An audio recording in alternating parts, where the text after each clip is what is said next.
ইতিহাস ও ঐতিহ্যের অনুষ্ঠান কালের দর্পণে। আজ আসছি বাংলাদেশ জাতীয় চিড়িয়াখানা ঢাকায়। আজ আমার সাথে আমার দুই বন্ধু জাকারিয়া ও জুয়েল আছে।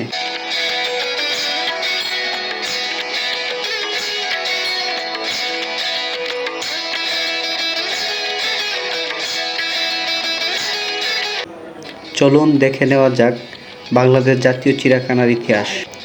চিড়িয়াখানাটির পূর্ব নাম ছিল ঢাকা চিড়িয়াখানা বা মিরপুর চিড়িয়াখানা নামে অধিক পরিচিত ছিল। সর্বপ্রথম 1950 সালে হাইকোর্ট চত্বরে প্রতিষ্ঠিত হয় এই চিড়িয়াখানা। পরবর্তীতে 1974 সালে মিরপুর এর পুনর্গঠন হয়।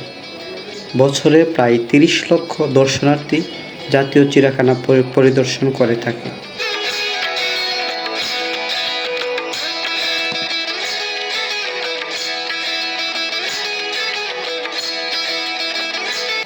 বর্তমানে এটি মৎস্য ও প্রাণী সম্পদ মন্ত্রণালয়ের অধীনস্থ গৃহীত। চিড়িয়াখানার বার্ষিক বাজেট 37.5 মিলিয়ন টাকা, যার মধ্যে 25 মিলিয়ন পশু পাখিদের খাওয়ানো হয়।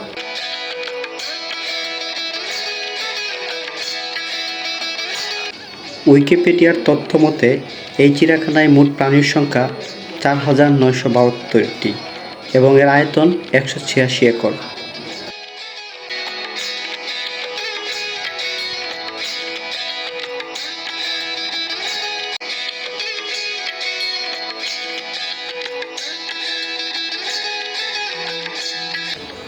প্রধান প্রদর্শনসমূহের মধ্যে উল্লেখযোগ্য হল রয়্যাল বেঙ্গল টাইগার, এশীয় সিংহ, লুনাপানির কুমির, বানর, হরিণ, ময়ূর, অজগর ও বিভিন্ন রকমের পাখপাখালি ইত্যাদি।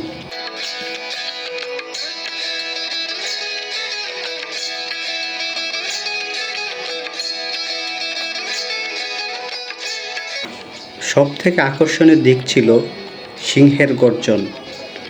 শরণার্থীরা সিংহের প্রদর্শনী দেখে বিমোহিত। সাথে ছিল রয়্যাল বেঙ্গল টাইগারের গর্জন, যা মানুষকে আনন্দিত করেছিল। সব বয়সের মানুষেরা সেখানে ভিড় করেছিল রয়্যাল বেঙ্গল টাইগার দেখার জন্য।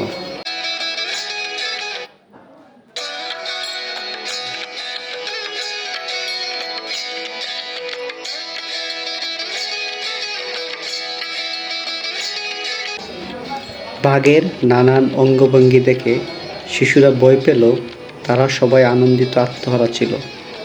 সাথে সিংহর গর্জনও মানুষকে খুবই আনন্দ দিয়েছিল।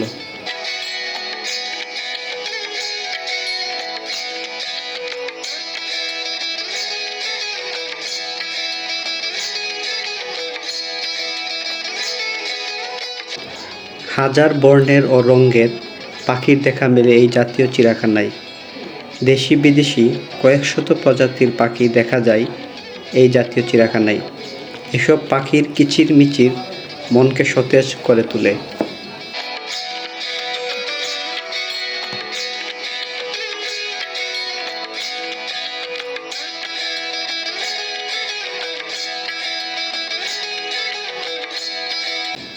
তৃণভোজী হরিণ চিড়িয়াখানার আকর্ষণকে কয়েক গুণ বৃদ্ধি করে দেয়। প্রিয় দর্শকবৃন্দু, ইতিহাস ঐতিহ্যের অনুষ্ঠানের একেবারেই শেষ পর্যায়ে চলে এসেছি। আজকের মতো এখানেই বিদায় নিলাম।